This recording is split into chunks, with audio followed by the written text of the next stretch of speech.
Lockdown चालता फलारा कारोबार माथे भी बुरो असर पड़ रहा है। फल व्यापारी मुताबिक फलारो कारोबार महज 20% आड़पाड़ी रही गयो। मंडी में फलारी आवक तो कम भी है, होनारी बिक्री भी काफ़ी कम रही है। बड़ी मात्रा में फल खराब होने लग रहा है, वन फेंकड़ो पड़ रही है। और अठे मंडी में भी सोशल डिस्टेंसिंग की पालना नहीं वेरी है। जयपुर में फल मंडी जायजो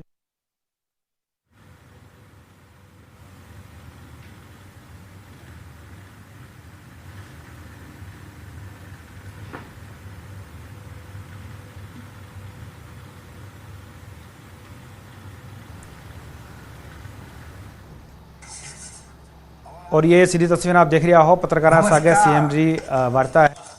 आवाज नहीं है आपको? नमस्कार। सबसे पहले तो आप सबका स्वागत है।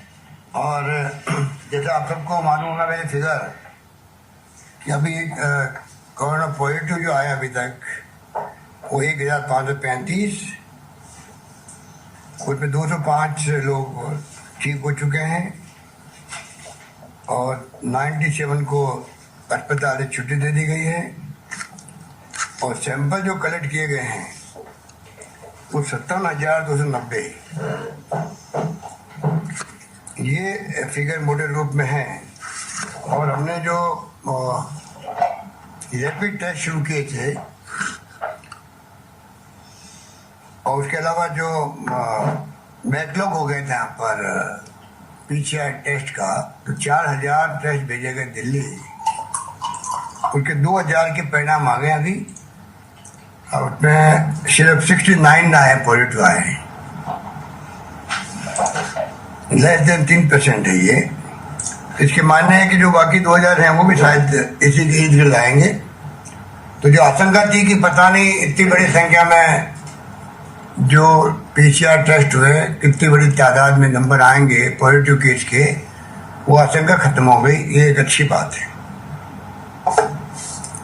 दूसरा जो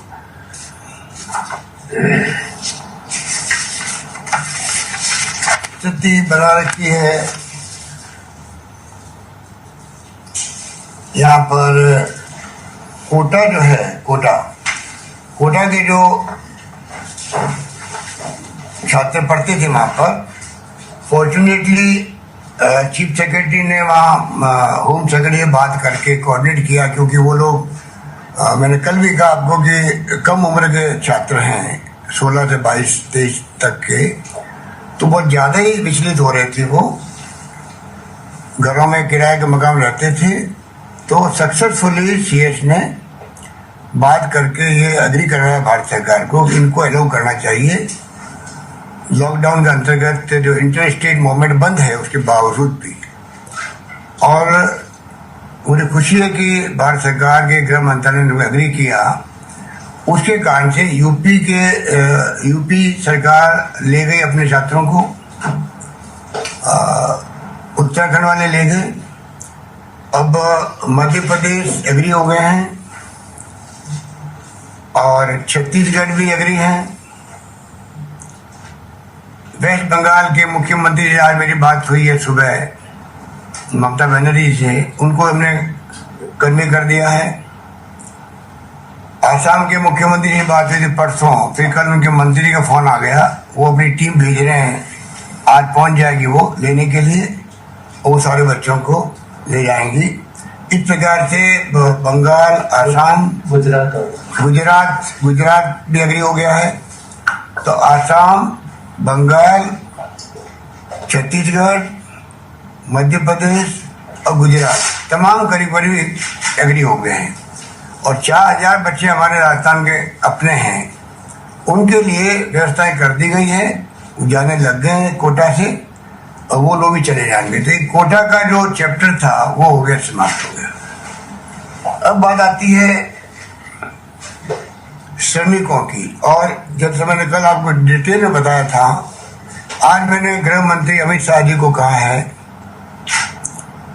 सुबह फोन पे बात हुई मेरी उनसे, तो मैंने उनको कहा है कि आप राजस्थान को अलग ढंग से ट्रीट करें। जैसा मैंने कल आप मीडिया साथियों से मैंने कहा था कि जिस रूप में राजस्थान के प्रवासी रहते हैं देश भर के अंदर, चाहे वो आसाम हो, नॉर्थ ईस्ट के राज्य हो, चाहे बंगाल हो, तमिलनाडु, कर्नाटका, केरला, आंध्र प्रदेश, तेलंगाना, सभी राज्यों में, महाराष्ट्र के अंदर, सब जगह, गुजरात में भी, वो व्यापारी भी हैं, छोटे बड़े दुकानदार भी हैं, कुछ मजदूर भी है, कुछ नौकरी करते हैं दुकानों पर, कर्मचारी हैं, वो तमाम लाखों की तादाद के अंदर। वो किसी राज्य में ऐसी स्थिति नहीं जो राजस्थान के प्रवासियों की है। कई लोग जो 50 साल पहले गए हुए हैं, मान लीजिए परिवार, उससे ज़्यादा लंबे अरसे से गए हुए हैं, वो भी बराबर अकाल में, सूखे के वक्त में राजस्थान आते रहते हैं। सुख में दुख में हमेशा वो राजस्थान के साथ खड़े रहे हैं, इसलिए उनका लिंक बना हुआ, बाउंड बना हुआ राजस्थान के साथ में। हमने जब इंटरनेशनल राजस्थान की कॉन्क्लेव किया था, आपको याद होगा 20 साल पहले, तब इस थीम को लेके किया था कि उनका बॉन्ड मजबूत बना रहे। वो बॉन्ड मजबूत बना हुआ है, इसलिए आज हमारा कर्तव्य बनता है कि हम उनकी चिंता करें। और वो लोग वहाँ पर इस कदर दुखी हैं, वो चाहते हैं हमें एक बार अपने गांव जाना है, क्योंकि सबका भविष्य अनिश्चितता महसूस करने लगे। पता नहीं भविष्य क्या होगा, ये महामारी क्या प्रकोप का रूप लेगी, ये अगर यहाँ रह के पता नहीं लंबा चलेगा, आपका लॉकडाउन लंबा चलेगा, महामारी खत्म होकर वापस आ सकती है। तो एक बार उनके दिलों में आ गया कि हमें राजस्थान जाना गाँव के अंदर। और भारत सरकार की बात समझ में नहीं आ रही है। मैं माननीय प्रधानमंत्री जी को सुना चुका हूँ, पत्र लिख चुका हूँ, मीडिया के साथियों के माध्यम से कन्वे कर चुका हूँ, और आज गृह मंत्री जी को खुद को मैंने कहा है। उन्होंने कहा कि मैं आज अधिकारी से बात करके कल आपको बताऊंगा। मैं उम्मीद करता हूँ कल जवाब आएगा उनका तो सकारात्मक आना चाहिए। इस रूप में मैं चाहता हूँ राजस्थानी प्रवासी लोग तकलीफ में नहीं रहे, मानसिक वेदना भुगतनी पड़ रही है, चिंता में है, डिप्रेशन में जा रहे हैं, ऐसी स्थिति नहीं बननी चाहिए। और जब आएंगे तो हम चाहेंगे कि उस तरीके से व्यवस्था करें जिससे कि उनको तकलीफ नहीं हो, रास्ते के अंदर भी और बॉर्डर पे भी। बॉर्डर पे व्यवस्था ऐसी करेंगे जिससे कि एक साथ में इतनी भीड़ नहीं आ जाए कि उनको यहाँ पर आप चेक भी करो, फिर उनको आगे भेजो गाँव तक, तकलीफ आएगी। तो उनको तकलीफ नहीं आनी चाहिए। वो तमाम व्यवस्था करने की जिम्मेवारी राजस्थान सरकार की है और वो बखूबी इसको निभाएगी। शर्त ये कि भारत सरकार उसको एग्री करे। तीसरी बात है, राजस्थान के अंदर मैंने देखा है जहाँ जहाँ मैं बात कर रहा हूँ सब जगह एक शिकायत है, गेहूं की शिकायत है। राशन की दुकानों पे गेहूं पूरा मिल नहीं रहा है, क्योंकि जो गेहूं राजस्थान को अलॉट है फूड सिक्योरिटी एक्ट के माध्यम से, वो 53% शहरों के लिए और 69% गाँव के लिए है। हमारे यहाँ 50 लाख लोगों का अलग ज़्यादा नाम लिखे हुए राजस्थान के अंदर पहले से ही। गेहूँ आता है कम, पहले लोग गेहूँ उठाते नहीं थे। अब जब कोरोना की स्थिति बनी है उसके बाद में गेहूँ की उठाव ज़्यादा हो गया है, तो जो गेहूँ मिलता है भारत सरकार से वो भी पूरी तरह डिस्ट्रीब्यूट नहीं हो पाता है, कम पड़ता है। ये बड़ी एक चुनौती हमारे सामने है। हम चाहते हैं भारत सरकार को चाहिए कि जिस प्रकार से जितने एक्सपर्ट हैं देश के अंदर, इकोनॉमिस्ट हैं, वो लिख रहे हैं कि गेहूं के गोदाम भरे पड़े केंद्र के पास में, रबी की फसल के बाद में अब गेहूं और आने लग जाएगा, तो भारत सरकार को चाहिए कि उसका पूरा उपयोग करे और कोई व्यक्ति गेहूं से वंचित नहीं रहे, खाने से वंचित नहीं रहे। मैं समझता हूँ कि इस बात को भारत सरकार को बहुत ही लेना चाहिए, गंभीरता से लेना चाहिए, बहुत ज़्यादा गंभीरता से लेना चाहिए, क्योंकि सब जगह शिकायत की आती है। बाकी जो राजस्थान सरकार ने व्यवस्थाएं करी है सभी तरह से, स्वास्थ्य सेवाओं में, कर्फ्यू को मेंटेन करवाने के अंदर, क्वारंटाइन के रखने के लिए, होम क्वारंटाइन हो चाहे वो सरकारी क्वारंटाइन हो, अस्पतालों को चिन्हित करने के अंदर, अस्पतालों में आईसीयू के वार्ड बढ़ाने के अंदर, वेंटिलेटर की संख्या बढ़ाने के अंदर, पीपीई किट बढ़ाने के अंदर और कैपेसिटी बढ़ाने के अंदर लैब की। कहाँ तुम पूना और दिल्ली जाते थे, कहाँ हम लोग भी 4800 से ज़्यादा तो हम लोग करने लगे यहाँ पर टेस्टिंग, और बहुत जल्दी और ज़्यादा कैपेसिटी बढ़ेगी, ये व्यवस्था हमने कर दी है। ये बार बार मैं कह रहा हूँ, हर डिस्ट्रिक्ट में हम चाहेंगे लैब लगे, वो काम ही हमारा शुरू है। इस प्रकार से जो लॉकडाउन हुआ है उसके अंतर्गत हमारी सरकार, राजस्थान की सरकार सबसे आगे है देश के अंदर, सबसे आगे है। ये मैं दावे के साथ कह सकता हूँ आपको, हमने कोई कमी रखी नहीं है। उन राज्यों में हमारे जो अग्रिम होंगे राज्य के देश के अंदर जो अच्छा मेंटेनेंस कर पा रहे हैं, क्योंकि हमारे यहाँ पहले से हमने दवाएं फ्री, टेस्ट फ्री, निरोगी राजस्थान का अभियान चला रखा था, तो हमें आराम हो गया ऐसी परिस्थितियों के अंदर भी मुकाबला करने के लिए।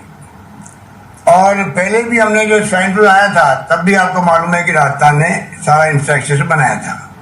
तो ये स्थिति आज बनी हुई है। हम भारत सरकार से दो ही बातें कहना चाहते हैं, एक तो गेहूं के बारे में, उनको आगे आके इसके बारे में फैसला करना चाहिए, और दूसरा जो राजस्थानी प्रवासी हैं उनका फैसला करना चाहिए। उनको सब राज्यों में जो श्रमिक फंसे पड़े हैं तकलीफ उनको भी है, उनका फैसले साथ होना चाहिए, जिससे कि सारे श्रमिक चाहे संख्या कम हो ज्यादा हो, यूपी हो या बिहार के हो, चाहे वो किसी राज्य के हों, राजस्थान में काफी बड़ी संख्या में लोग बैठे हुए हैं, इन तमाम श्रमिकों को सबको एक बार मौका देना चाहिए, जिससे कि बाद में लॉकडाउन आगे बढ़ भी जाता है, मान लीजिए, क्या गारंटी 3 तारीख बाद में आगे नहीं बढ़ेगा, उस केस के अंदर कम से कम वो लोग एक बार घर चले जाएंगे, बाद में लॉकडाउन खुलेगा, एक्टिविटी बढ़ेगी दुकानों की, उद्यमियों की, इंडस्ट्रीज की, आराम से कॉन्फिडेंस के साथ वापस आएंगे वो लोग। उनको काम करना है, मजदूरी करनी है। अगर आप ऐसी परेशानी में उनको रखेंगे, मानसिक वेदना में रखेंगे और आप लॉकडाउन खोल भी दोगे, तो मेरा मानना है कि वो उस रूप में काम करने में सक्षम नहीं होंगे जो आप उम्मीद कर रहे हो कि इंडस्ट्री सेक्टर खुल जाए, सब मजदूर काम करने लग जाए। वो स्थिति में है ही नहीं। मानसिक रूप से वो टूट चुके हैं, मानसिक रूप से टूट चुके हैं। ये समझने की कोशिश हमें सबको करनी पड़ेगी। इसलिए मैं बार बार मजदूरों की बात कर रहा हूँ, गेहूं की बात कर रहा हूँ। धन्यवाद। Thank you sir. आपके गरीब तबके, माइग्रेंट मजदूर और अन्य महत्वपूर्ण सूचनाओं से परिपूर्ण इस उद्बोधन के लिए मैं आज हमारे मीडिया के साथियों का स्वागत करता हूं। आज हमारे साथ परिचर्चा में है अजय शर्मा जी न्यूज नेशन से, हर्षा कुमारी सिंह जी एनडीटीवी से, गोपाल शर्मा जी महानगर टाइम्स से, अनिल लोढ़ा जी A1 टीवी से, मनीष गोधा जी नई दुनिया से, वीरेंद्र सिंह जी राठौड़ समाचार जगत से, संदीप दहिया जी पीटीआई से, राजेश असनानी जी न्यू इंडियन एक्सप्रेस से, राकेश जोशी जी ANI से, शशि मोहन शर्मा जी जी न्यूज से और विशाल बैरिस्टो DD न्यूज से। मैं पहले अजय शर्मा जी से अनुरोध करूंगा कि सर के समक्ष अपना प्रश्न रखें। नमस्कार। आवाज नहीं आ रही।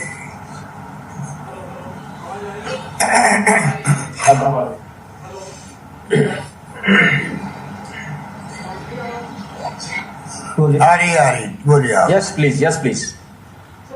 महामारी के दौर में पैदा देश के पहले मुख्यमंत्री होंगे जो रोजाना मीडिया से रूबरू हो रहे हो, और एक डायलॉग जो दोनों तरफ का चल रहा है ये हो रहा है, वरना आमतौर पर सरकारें प्रेस नोट जारी कर देती है और उसी को छाप दिया जाता है और उसी को बता दिया जाता है। इससे सबसे बड़ा फायदा तो ये मिल रहा है कि डिस्टॉर्टेड फैक्ट्स लोगों के सामने नहीं जाते। दूसरा, मीडिया के लोग तोड़ मरोड़ के तथ्य नहीं जा रहे। दूसरा, मीडिया जो प्रोसेस कहलाया जाता है उसकी भूमिका भी सही अच्छी ज्यादा हो रही है कि हम आपके और जनता के बीच एक सेतु पर काम कर रहे हैं। हम जो वास्तविकता है आपके आगे रखते हैं और आप भी पूरे उसके दमखम के साथ, गंभीरता के साथ उससे जवाब देते हो, तो उससे लोगों की समस्याएं सुलझ रही है, सॉल्व हो रही है। आपको मैं बता दूं सर, जब भी इतिहास लिखा जाएगा कोविड-19 का, मैं दावे के साथ कहता हूँ आयुष्मान का नाम उसके गलत हो गया है। आपकी स्टेटमेंटशिप हो सकती है, आपकी विजन हो सकता है, आपकी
देखिए, आपने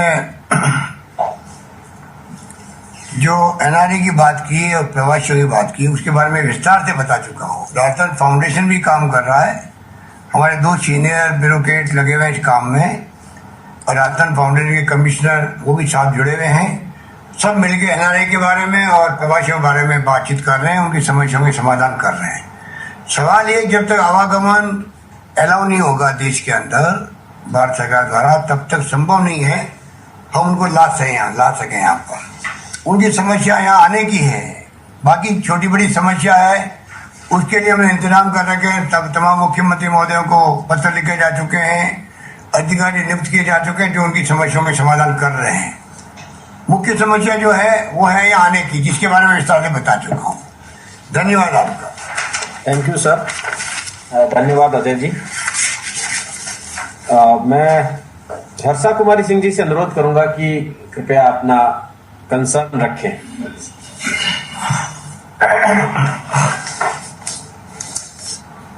नमस्कार।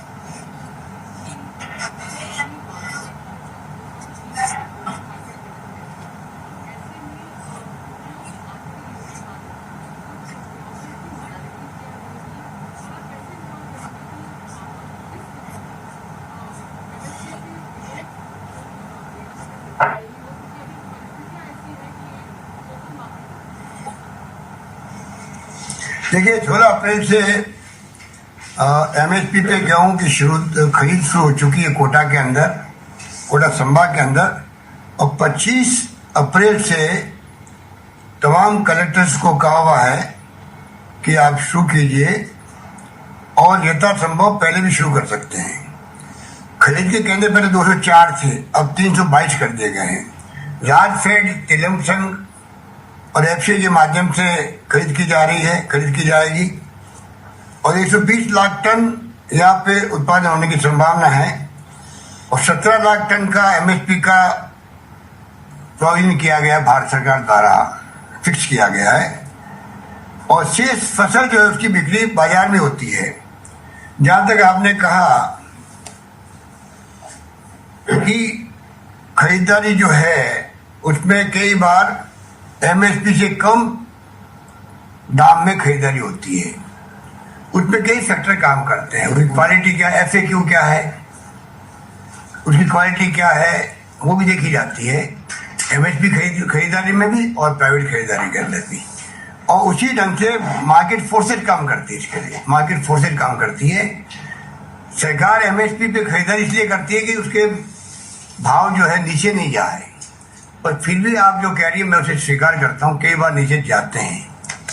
सरकार प्रयास करेगी इस रूप में खरीदारी करे जिससे कि ये नौबत नहीं आए, किसानों को दाम मिल सके, यही बात है। थैंक यू सर, धन्यवाद हर्षा कुमारी जी। मैं नेक्स्ट रिक्वेस्ट करता हूं गोपाल शर्मा जी महानगर टाइम्स से कि अपनी बात रखें। नमस्कार।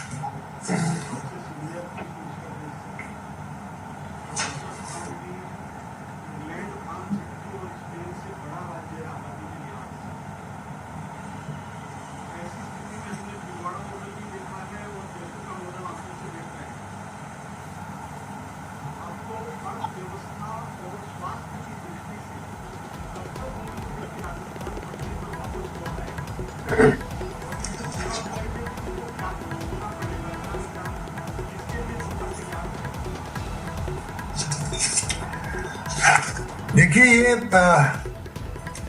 2 चैलेंजेस सामने हैं, हेल्थ को लेके और अर्थव्यवस्था को लेके। दोनों को बैलेंस करके चलना पड़ रहा है। किसी व्यक्ति की जान नहीं जाए तो देश के अंदर ये सुनिश्चित करने का काम सरकार का है, ये प्रयास कर रही है। और अभी तक के जो प्रयास आप देख रहे हैं, मैं उसको डिटेल में नहीं जाना चाहूँगा क्योंकि डिटेल में काफ़ी आ चुके हैं, किस प्रकार की व्यवस्था हमने कर रखी है। परंतु इसमें कोई दो राय नहीं कि ऐसे अवसर के अंदर हम चाहेंगे कि किस प्रकार और ज़्यादा मजबूत हो आपका इंफ्रास्ट्रक्चर हेल्थ का, ये हमारा प्रयास है और उसमें हम अवश्य कामयाब हो गए, मुझे पूरा यकीन है, क्योंकि हमारी प्रायोरिटी हेल्थ पहले से ही था। दवाएं फ्री या टेस्ट फ्री या निरोगी राजस्थान, और ज़्यादा कोरोना ने हमें चैलेंज दे दिया है और ज़्यादा मजबूती से हम चाहेंगे कि हेल्थ सर्विसेज गांव-गांव में पूरे प्रदेश के अंदर मजबूत बने, चाहे सब सेंटर हो, चाहे पीएचसी हो, चाहे सीएचसी हो, चाहे डिस्ट्रिक्ट हॉस्पिटल्स हो, चाहे मेडिकल कॉलेजेस हो। पूरी तरह हम चाहेंगे हेल्थ के अंदर हम इस रूप में अपने आप को मजबूत कर लें। वो काम तो अभी से शुरू कर दिया हम लोगों ने, तो मैं उम्मीद करता हूं कि जब ये लॉकडाउन खुलेगा तब जल्दी काम पूरा हो पाएगा या एक वक्त हो पाएगा। बाकी आर्थिक व्यवस्था के ऊपर आपने कहा है कि वो कब तक पट्टी पे आएगी, ये डिपेंड करता है भारत सरकार की अप्रोच क्या रहेगी, क्योंकि भारत सरकार ही सक्षम होती है राज्यों को इमदाद देने में, हेल्प करने के अंदर, और हर राज्य सरकार अभी तकलीफ के अंदर है। क्योंकि मैंने कहा इकोनॉमिक स्लोडाउन के बाद में राज्य सरकारें पहले से संकट में थी, कोई कम थी कोई ज्यादा थी। 14 राज्य ऐसे देश के अंदर जो वेज एंड मीन्स के कैटेगरी में जा चुके हैं। आर्मी आवाज का नमस्कार।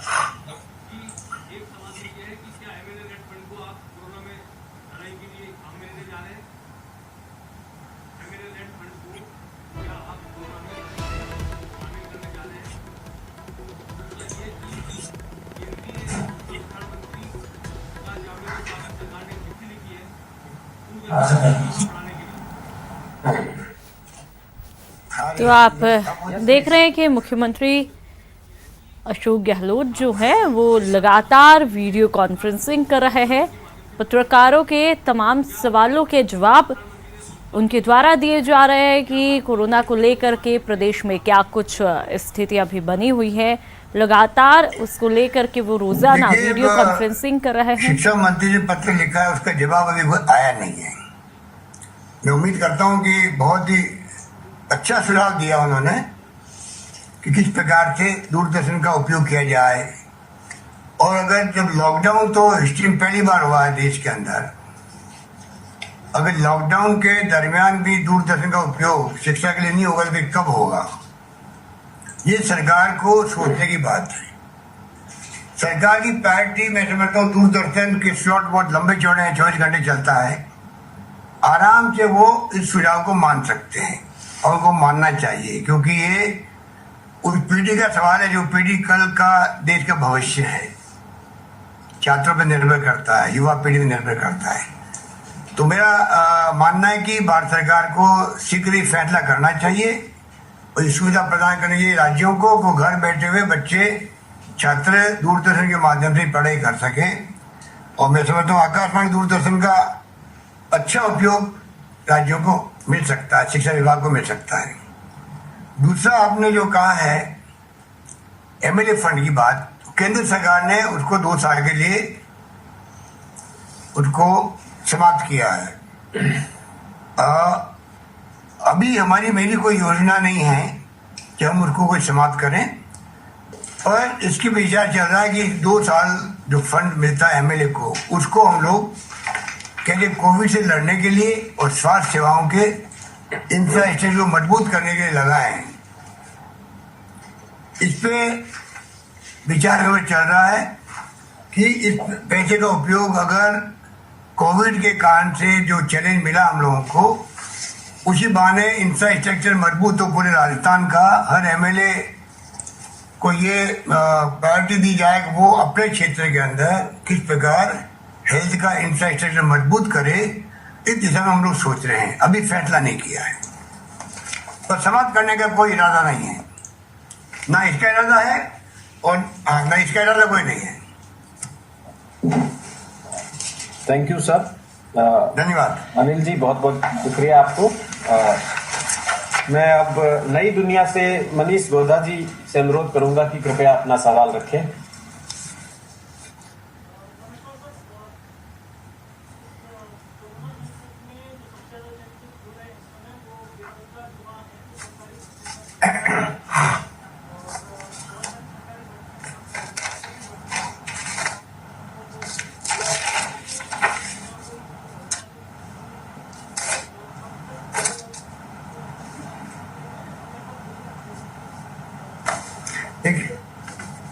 देखिए, कार्मिक विभाग, प्रशासनिक सुधार विभाग आरपीएससी को राजस्थान कर्मचारी चयन बोर्ड सबको कहा गया है ये सुनिश्चित करें कि किस प्रकार से जो भर्ती निकाली जा चुकी है उन पे तमाम कार्रवाई इस प्रकार से हो जिससे कि लॉकआउट खत्म होते ही प्रक्रिया आगे बढ़ सके और नौकरियां टाइम पे लग सके।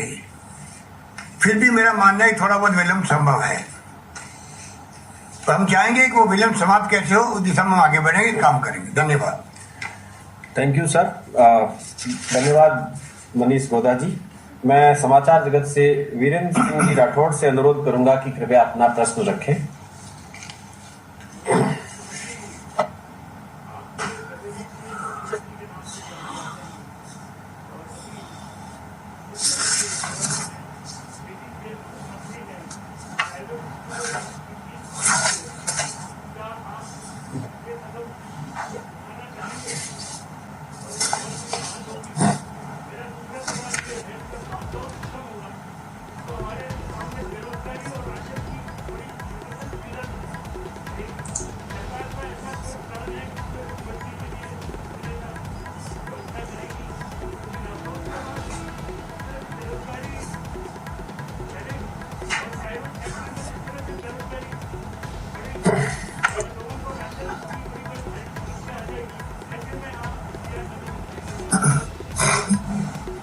देखिए, एक तो लॉकडाउन की अवधि के अंदर फीस का ना तक सवाल है। अभी हमने कहा 3 महीने डेफर करवाया उसको। हर राज्य का अलग मॉडल